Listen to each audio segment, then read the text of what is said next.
10.5 वर्ष या वर्षी 11 वर्ष पूर्ण होतील. आदरणीय नाना पाटेकर सरांच्या मार्गदर्शनाखाली नाम फाउंडेशन या संस्थेमध्ये काम करतो आहोत. तामसवाडा पॅटर्नवरून बऱ्याच गोष्टी डोळ्यासमोर आल्या गेल्या दशकभरातल्या, त्यामुळे त्याचा काही हिस्सा थोडक्यात धांडोळा घेणं महत्त्वाचं वाटलं. आम्ही इथे नागपूरजवळ 2016 मध्ये कोही टाकळी नावाचं एक गाव आहे, तिथला एक 70 एकरचा तलाव आमचे नागपूरचे एक मित्र प्रमोद पटवर्धन यांच्या मदतीने सुरुवातीला केला होता. आज त्या तिथे टँकर लागायचा, पण आज 70 एकर तलावाचं काम झाल्यानंतर तिथली 250 एकर जमीन ओलिताखाली आली. आणि मगाशी गडकरी साहेब म्हणाले की जाहिरात करण्यासाठी लोक 1 रुपयाचं काम करतात, 10 रुपयाची जाहिरात करतात, किंवा 10 रुपयाचं काम करतात, 1 रुपयाची जाहिरात करतात. पण आमची जाहिरात करण्यासाठी एवढंच सांगतो की आम्हाला लोक भेटले की विचारतात, तुमचं चालू आहे का अजून फाउंडेशन होते पाण्याचं काम? एवढीच आमची पब्लिसिटी आहे. पण गेल्या 10.5 वर्षामध्ये नाम फाउंडेशनने 2887 गावामध्ये तेवढ्याच वॉटर बॉडीजचं काम केलेलं आहे आणि जवळपास 23.9 TMC एवढा पाणी साठा उपलब्ध केलेला आहे. आणि हे सगळं याचं प्रमुख श्रेय आदरणीय नाना पाटेकरांना जातं, कारण 2015 मध्ये त्यांच्या संकल्पनेतून नाम फाउंडेशनचा जन्म झाला. नाम फाउंडेशननी विविध ठिकाणी, आता बऱ्याच जणांना असं वाटतं की नाम फाउंडेशनचं काम हे मराठवाड्यापुरतं किंवा विदर्भापुरतं मर्यादित आहे. ते तसं नसून चांदा ते बांदा असं नाम फाउंडेशनने काम केलेलं आहे.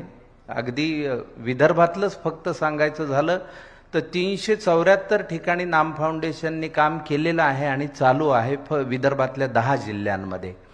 तसं चांदा ते बांदा आपण सगळं काम करतो आहोत. एवढंच नव्हे तर आपण महाराष्ट्राबाहेर सुद्धा काम बऱ्यापैकी उभं केलेलं आहे. त्यामध्ये काश्मीर, जम्मू काश्मीरमध्ये शाळांचे प्रश्न असतील किंवा लेह लडाखमध्ये आपण वॉटर ATMs तयार केलेले आहेत.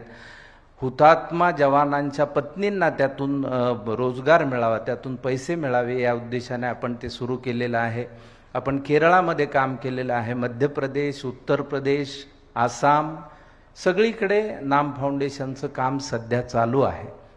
तर ही माणसांनी माणसांसाठी सुरू केलेली माणुसकीची चळवळ, एवढ्या साध्या स्तरावर सुरू झालेली चळवळ आहे आणि ती हळूहळू लोकांची झालेली आहे आणि लोक त्यातून स्वतःहून सहभाग. आता इथे कर्नल सुरेश पाटील साहेब बसलेले आहेत.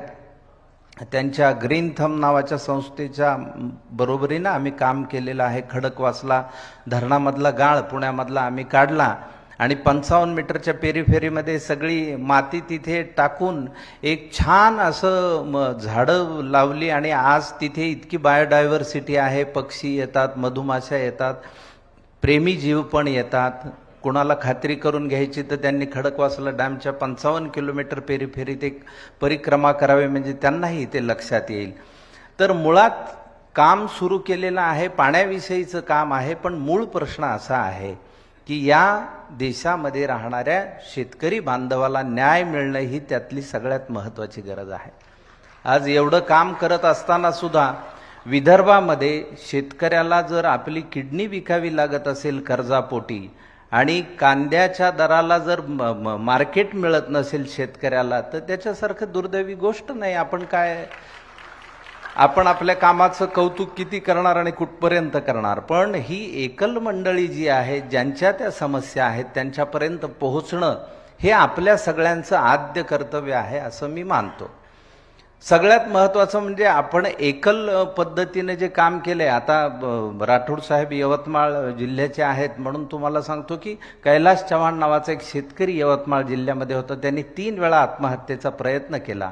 त्यावेळी नाम फाउंडेशनच्या आमच्या वतीने हरीश इथापेंनी भेट घेऊन तिथे कैलासला सांगितलं की 3 वेळा तुझा अर्ज जर वर नाकारला असेल तर तू इथेच राहावा अशी देवाचीच इच्छा असेल. म्हणून त्याला काही शेळ्या आणि त्या वर्षीचं बियाणं आणि आम्ही पेरणीसाठीचं साहित्य दिलं. आज त्याच्याकडे 50 पेक्षा जास्त शेळ्या आहेत आणि तो अतिशय चांगला शेतकरी आहे. यवतमाळ जिल्ह्यामधल्याच मंदाताई राऊत आहेत, ज्यांना आम्ही सुरुवातीच्या कालखंडात काय करायचं म्हणून नानाजींनी असं ठरवलं होतं की आपल्याकडचे पैसे आपण काही वाटूया. आणि मग ते पैसे देत असताना मंदाताई राऊतने एक छोटंसं दुकान काढलं आणि त्या दुकानात गंमत अशी होती की मंदाताईला गणितच येत नाही, तर खड्यांच्या साह्याने मंदाताई त्याचा हिशोब करायचा, म्हणजे किती पैसे घ्यायचे खडे ठेवले होते त्यांनी. आज त्यांना दुकानदार म्हणून तिथे ओळख आहे. ही यवतमाळ जिल्ह्यामधलीच घटना आहे. महत्त्वाच्या गोष्टी सांगायच्या जेव्हा सामूहिक प्रयत्न होतात त्यावेळी त्याचं रूप मोठं होतं. लोकसहभाग हा खूप महत्त्वाचा आहे. मी पुसदमध्ये एका नाट्यप्रयोगासाठी गेलो आणि सकाळीच नाटकाच्या बसमधनं उतरलो. आता आमचा नाटकाचा प्रवास रात्रभर एका गावाहून दुसऱ्या गावावर, मी काय आपला असाच बिना आंघोळीचा आणि तोंड न धुतलेला असा उतरलो. आणि पुसदमधली काही मान्यवर मंडळी छान ड्रेस घालून मस्त बुके बिके घेऊन उभी होती माझ्या स्वागतासाठी. तर मी त्यांच्याकडे बघितलं नाही गेलो. मग ते नाराज झाले. तर मग मी माझं आवरल्यानंतर त्यांना सांगितलं एका मित्राला की अरे त्यांना परत बोलव. तर मग ते आले. तर त्यांना मी म्हणलं तुम्ही नाराज होऊ नका. काय झालं म्हणलं, मी मला पहाटे जाग आली त्या पुसदमधनं येताना आणि ती पूस नदीची अवस्था पाहिली. तुम्ही लोक एवढे स्वच्छ राहता, चांगले राहता आणि त्या नदीला गटारीचं स्वरूप आलेलं आहे, त्याच्याकडे तुमचं लक्ष गेलं नाही का? ती तुमच्या गावातली नदी नाही का? का तुमचे कपडे बघून मला कळणार आहे की पुसद हे छान गाव आहे, नदी बघून नाही कळू शकत का?